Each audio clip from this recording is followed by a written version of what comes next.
Hello students, in the last lecture we have already seen about the excretion and osmoregulation. Excretion and osmoregulation, that is the main property which are present in all the types of animals. Excretion means the removal of excess amount of nitrogenous waste material from the body, that is called as excretion. और इसी के साथ साथ में excretion के साथ साथ में लिविंग ऑर्गेनिज्म एनिमल का बॉडी जो है that can maintain the water balance in the body and balancing of water inside the body that is called as osmoregulation. तो हमने यहाँ पर देखा है कि यहाँ पर नाइट्रोजनस वेस्ट मटेरियल जो होते हैं, फर्स्ट लेक्चर के अंदर हमने देखा है near about 4 different types of nitrogenous waste materials are present. First, that is present in the form of ammonia. Those may be present in the form of urea. Those may be present in the form of uric acid और those may be present in the form of creatinine.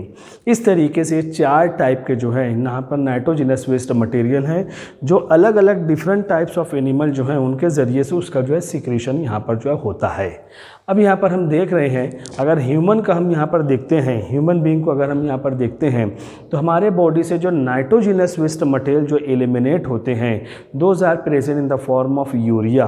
Urea हमारे body के अंदर जो है यहाँ पर release होता है, ब्लड का अल्ट्रा फिल्ट्रेशन होता है और वो nitrogenous waste material which is present in the form of urea those are eliminated outside the body in the form of urine.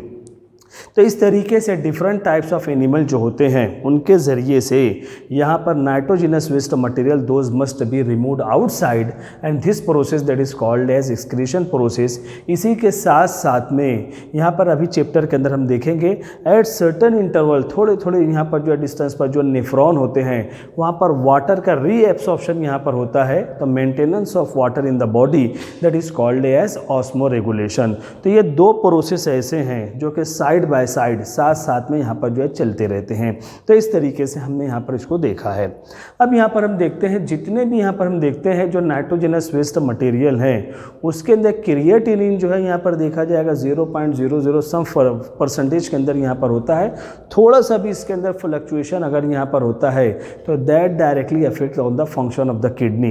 Kidney का जो फंक्शन रहेगा उसके ऊपर ये अफेक्ट करते हैं. और कभी कभी ऐसा भी होता है कि किडनी का फंक्शन जो है यहाँ पर kidney that stop to perform their function, यानी किडनी फेलियर की वजह भी यहाँ पर जो हो सकते हैं. तो इस तरीके से हम यहाँ पर देख रहे हैं, इसके ऊपर जो है आपको ध्यान देना है.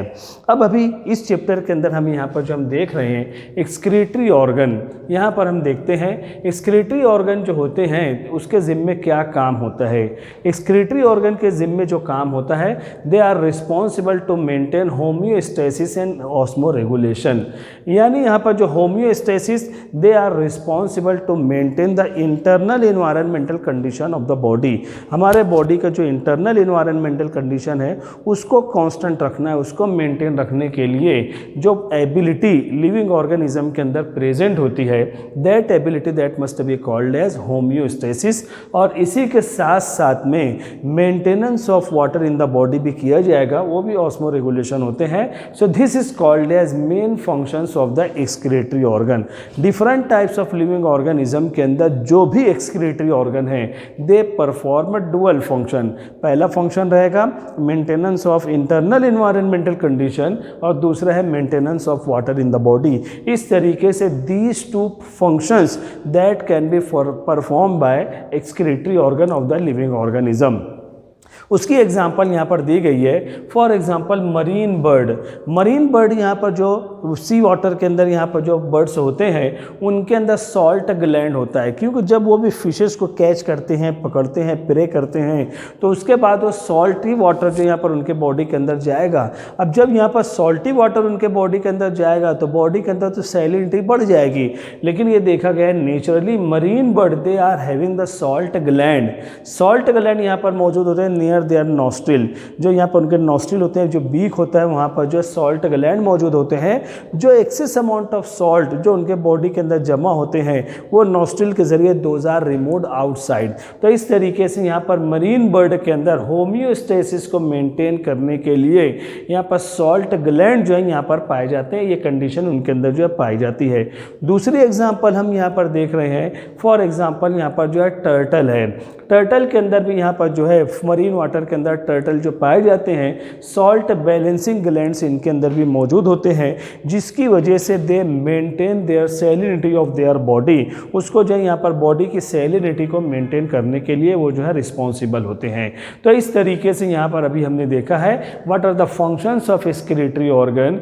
Excretory organ that perform two functions, homeostasis and osmoregulation. Homeostasis यहाँ पर जो रहेगा बैलेंसिंग इंटरनल इन्वायरमेंटल कंडीशन, उसकी दो एग्जांपल हमने यहाँ पर देखी है।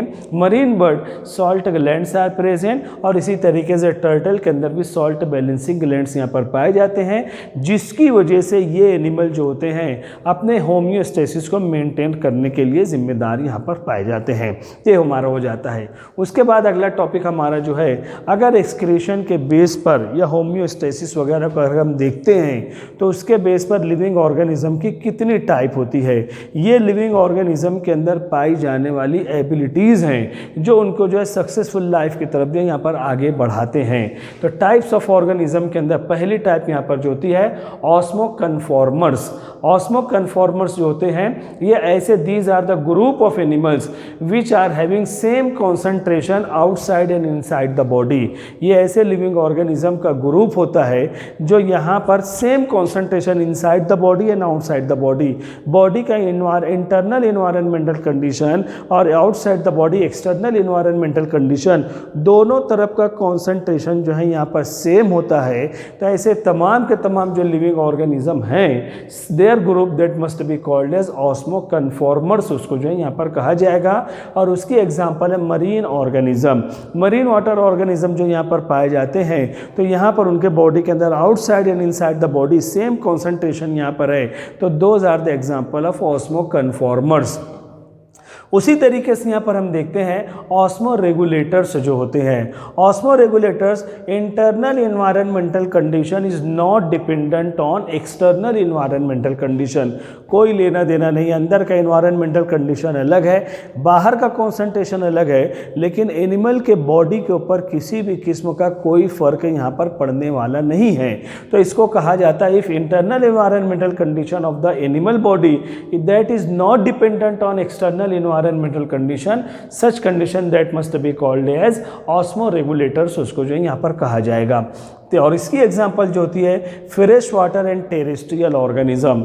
Fresh water, marine fresh water के अंदर जो फिशेस होते हैं उसके अंदर वो फ्रेश वाटर है, रेन वाटर है, उसके अंदर कोई सेम कॉन्सेंट्रेशन वहाँ पर पाया जाएगा, तो they do not affect on the internal environmental condition of the body.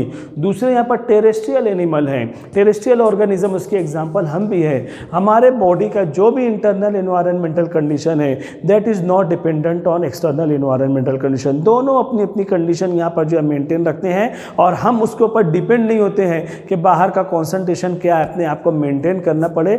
Automatically हमारे बॉडी का अंदर इंटरनल इन्वायरमेंटल कंडीशन अलग है, एक्सटर्नली अलग है। तो we are the example of osmoregulators. हम जो यहाँ पर हमारे काउंटिंग कहाँ पर होती है, ऑस्मो रेगुलेटर्स के अंदर हम जो है यहाँ पर शामिल होते हैं। तीसरी टाइप के जो लिविंग ऑर्गेनिज्म होते हैं वो third type of living organism, these are called as stenohaline. Stenohaline, these are the type of animal, these are the organism which can tolerate narrow range of salinity. Narrow range of salinity, for example deep sea fishes जो होते हैं narrow range of salinity को ये जो है tolerate कर लेते हैं। तो ऐसे तमाम के तमाम जो एनिमल होते हैं अगर सॉल्ट कंटेंट कम है तो उसको भी ये टॉलरेट कर लेते हैं, तो इसको कहा जाएगा स्टेनोहेलाइन।